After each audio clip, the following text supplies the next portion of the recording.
അസ്സലാമലൈക്കും. ഗുരുതരമായ അപകടത്തെ തുടർന്ന് ഒരു കോളേജിലെ വിദ്യാർത്ഥി കുറെ ദിവസങ്ങൾ ആശുപത്രിയിൽ കഴിയേണ്ടി വന്നു. ആ ദിവസങ്ങളിൽ ആ വിദ്യാർത്ഥിയുടെ ഉമ്മ അവന്റെ സമീപത്തു നിന്നും മാറാതെ അവന്റെ കൂടെ തന്നെ ഇരുന്നു. രാത്രിയും പകലും അവനെ ഉമ്മ പരിചരിച്ചു. കൃത്യസമയത്ത് മരുന്നും ഭക്ഷണവും നൽകി അവന്റെ ശരീരം തുടച്ചു വൃത്തിയാക്കി. അവന്റെ കൈപിടിച്ച് കൂടെ തന്നെ ഇരുന്നു. അവൻ പൂർവ്വസ്ഥിതിയിലെത്താൻ നിരന്തരം അവർ അവനുവേണ്ടി അള്ളാഹുവിനോട് പ്രാർത്ഥിച്ചു. അവനെ താങ്ങിയിരുത്താനും കുളിമുറിയിൽ കൊണ്ടുപോകാനും തിരക്കിനിടയിലും അവന്റെ വാപ്പ ഓടിയെത്തി. ഇതെല്ലാം കണ്ടും അനുഭവിച്ചും ഒന്നും മിണ്ടാതെ കുറ്റബോധം കൊണ്ട് ആ മകൻ ഉള്ളിൽ വിങ്ങുകയായിരുന്നു. ഉമ്മയുടെ ഒക്കത്തും വാപ്പയുടെ തോളിലും കയറിയിരിക്കുന്നത് ഏറ്റവും വലിയ ആനന്ദമായി കണ്ടിരുന്ന നാളുകൾ അവന്റെ കുഞ്ഞുനാളുകളിൽ ഉണ്ടായിരുന്നു. ഉമ്മയുടെയും വാപ്പയുടെയും മധ്യത്തിലെ ഉറങ്ങൂ എന്ന് വാശി പിടിച്ചുറങ്ങുന്ന എത്രയോ രാത്രികൾ അവന്റെ ബാല്യത്തിലുണ്ടായിരുന്നു. രണ്ടുപേരുടെയും കൈത്തുമ്പിൽ പിടിച്ചു നടക്കാൻ ഇഷ്ടപ്പെട്ടിരുന്ന എത്രയോ നാളുകൾ. പിന്നീട് താൻ വളർന്നു. ഒരുപാട് കൂട്ടുകാരായി തന്റെ ലോകം വളർന്നു. അപ്പോഴേക്കും തന്റെ മനസ്സിലും ജീവിതത്തിലും ഉമ്മയ്ക്കും ഉപ്പയ്ക്കുമുള്ള ഇടം കുറഞ്ഞു കുറഞ്ഞു വന്നു. അലക്കിത്തേച്ച വസ്ത്രങ്ങൾക്കും ഭക്ഷണത്തിനും വേണ്ടി മാത്രം ഉമ്മയോട് എന്തെങ്കിലും സംസാരിച്ചാലായി. വസ്ത്രം കൃത്യമായി അലമാരിയിൽ കണ്ടില്ലെങ്കിലും ഭക്ഷണത്തിന് കുറവോ രുചിയോ കുറഞ്ഞാലോ ഉമ്മയോടവൻ കയർക്കും. ഫീസിനും വസ്ത്രങ്ങൾക്കും കമ്പ്യൂട്ടറിനും മൊബൈൽ ഫോണിനും ഷോപ്പിങ്ങിനും പണം ആവശ്യമുള്ളപ്പോൾ മാത്രം തലചൊറിഞ്ഞ് വിനയം നടിച്ച് വാപ്പയുടെ മുന്നിൽ താൻ നിൽക്കും.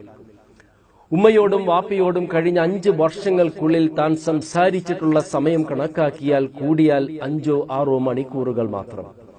എന്നാൽ ഈ 5 വർഷങ്ങൾക്കിടയിൽ ദിവസത്തിൽ 3 മണിക്കൂർ ഫേസ്ബുക്കിനും 3 മണിക്കൂർ യൂട്യൂബിനും കുറെ സമയം സിനിമകൾ കാണാനും കൂട്ടുകാരോടൊപ്പവുമെല്ലാം താൻ ചെലവഴിച്ചിട്ടുണ്ട്.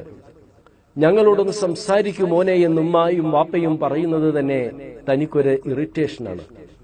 അങ്ങനെ താൻ നിരന്തരം അവഗണിച്ചിരുന്ന ഉമ്മയും വാപ്പയുമാണ് ആശുപത്രി കിടക്കയിൽ കിടക്കുന്ന തന്റെ സമീപത്തു നിന്നും മാറാതെ അരികിൽ തന്നെ ഇരിക്കുന്നതും തന്നെ താങ്ങുന്നതും തന്നെ നോക്കുന്നതും തനിക്ക് വേണ്ടി പ്രാർത്ഥിക്കുന്നതും തനിക്ക് വേണ്ടി പണം ചെലവഴിക്കുന്നതും.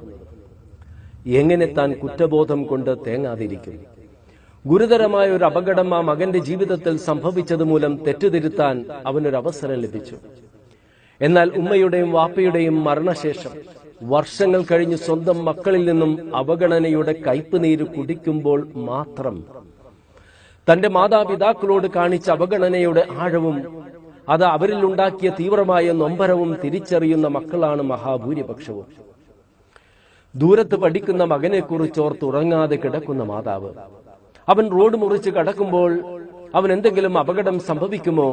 ട്രെയിനിൽ നിന്നും സൂക്ഷിക്കാതെ അവൻ ഇറങ്ങി തെന്നി വീഴുമോ? രാത്രി ഒറ്റക്ക് നടന്നു വല്ല ഉപദ്രവങ്ങൾക്കും ഇരയാകുമോ? ഇങ്ങനെ അവസാനിക്കാത്ത ചിന്തകളോടെ ഉമ്മ വിളിക്കുന്ന ഫോൺ കോളുകൾ എടുക്കാത്ത എത്രയോ മക്കളുണ്ട്. അങ്ങനെ ഇരിക്കുമ്പോഴായിരിക്കും വാപ്പയുടെ ഒരു കോൾ വരുന്നത്.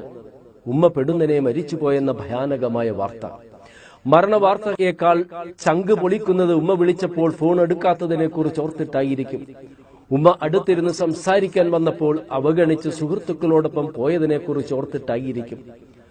പുറത്തു കൊണ്ടുപോകാൻ പറഞ്ഞപ്പോഴും ഡോക്ടറുടെ അടുത്ത് കൊണ്ടുപോകാൻ പറഞ്ഞപ്പോഴും സമയമില്ലെന്ന് പറഞ്ഞു കൂട്ടുകാരോടൊപ്പം സിനിമക്ക് പോയതിനെ കുറിച്ചെല്ലാം ഓർത്തായിരിക്കും ചങ്ക് പിളരുക. മരണം എപ്പോൾ എങ്ങനെ പിടികൂടുമെന്ന് പറയുക സാധ്യമല്ല. അതിനാൽ ഇത്തരം ദുരന്തങ്ങൾ നിങ്ങളുടെ ജീവിതങ്ങളിൽ ഉണ്ടാകരുതെന്ന് ആത്മാർത്ഥമായി ആഗ്രഹിക്കുന്നുവെങ്കിൽ ഉമ്മയും വാപ്പയും ഇണയുമെല്ലാം ജീവിച്ചിരിക്കുമ്പോൾ തന്നെ അവരുമായി സമയം ചെലവഴിക്കുക, അവരെ സ്നേഹിക്കുക.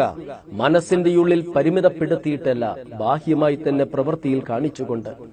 എന്റെ വാക്കുകൾ ശ്രവിക്കുന്ന ഓരോരുത്തരും സ്വന്തം ജീവിതങ്ങളിലേക്കൊന്ന് തിരിഞ്ഞു നോക്കുക. തിരുത്താൻ അവസരങ്ങൾ നിങ്ങളുടെ ജീവിതങ്ങളിൽ ഉണ്ടെങ്കിൽ തിരുത്തുക.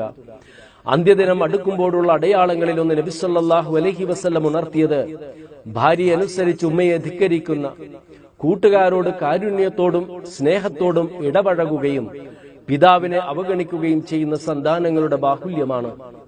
എത്ര ശരിയാണ് നബി സല്ലല്ലാഹു അലൈഹി വസല്ലമയുടെ മുന്നറിയിപ്പ്.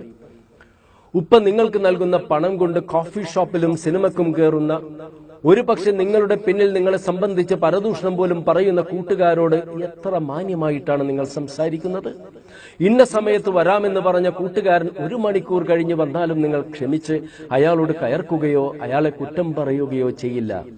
എന്നാൽ 9 മാസം ഗർഭപാത്രത്തിൽ ചുമന്ന് നൊന്ത് പ്രസവിച്ച് രാവും പകലുമില്ലാതെ ഉറങ്ങാതെ വിശ്രമിക്കാതെ തന്നെ പരിചരിച്ച ഉമ്മയെത്താൻ താമസിച്ചാലോ, വസ്ത്രം തേച്ചുവെക്കാൻ മറന്നാലോ എത്ര ഹീനമായിട്ടാണ് പലരും അവരോട് കയർക്കുന്നത്.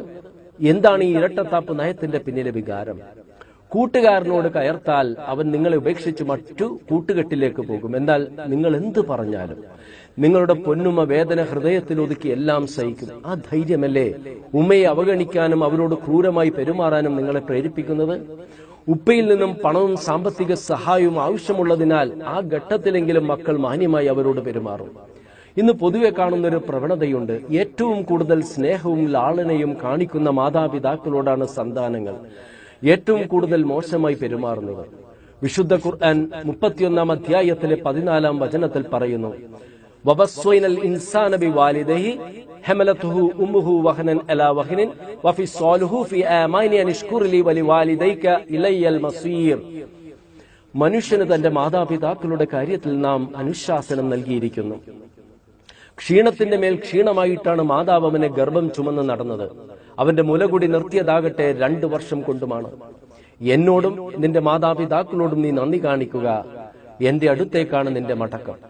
ഒരിക്കൽ ഒരു അനുയായി നബി സല്ലല്ലാഹു അലൈഹി വസല്ലമയോട് ചോദിച്ചു, അള്ളാഹുവിന് ഏറ്റവും ഇഷ്ടപ്പെട്ട ഒരു പ്രവൃത്തി പറഞ്ഞു തരിക. പ്രവാചകൻ പറഞ്ഞു, കൃത്യസമയത്ത് നിർവഹിക്കുന്ന നമസ്കാരം. അതിനുശേഷം എന്ത് എന്ന് ചോദിച്ചപ്പോൾ നബി സല്ലല്ലാഹു അലൈഹി വസല്ലമ പറഞ്ഞു, മാതാപിതാക്കളോടുള്ള ബഹുമാനവും കാരുണ്യവും. മൂന്നാമത് എന്ത് എന്ന് ചോദിച്ചപ്പോൾ നബി സല്ലല്ലാഹു അലൈഹി വസല്ലമ പറഞ്ഞു, അള്ളാഹുവിന്റെ മാർഗത്തിലുള്ള ധർമ്മസമരം. അപ്പോൾ അള്ളാഹുവിന്റെ മാർഗത്തിലുള്ള ധർമ്മസമരത്തെക്കാൾ പ്രധാനമാണ് മാതാപിതാക്കളോടുള്ള കാരുണ്യത്തിനും ബഹുമാനത്തിനും നബി സല്ലല്ലാഹു അലൈഹി വസല്ലം നൽകിയത്. ഈ ഒരു ഉത്ബോധനം എപ്പോഴും മനസ്സിൽ സൂക്ഷിക്കുന്നത് നല്ലത്. നല്ല മക്കളായി തീരുവാൻ ശ്രമിക്കുക. അസ്സലാമു അലൈക്കും.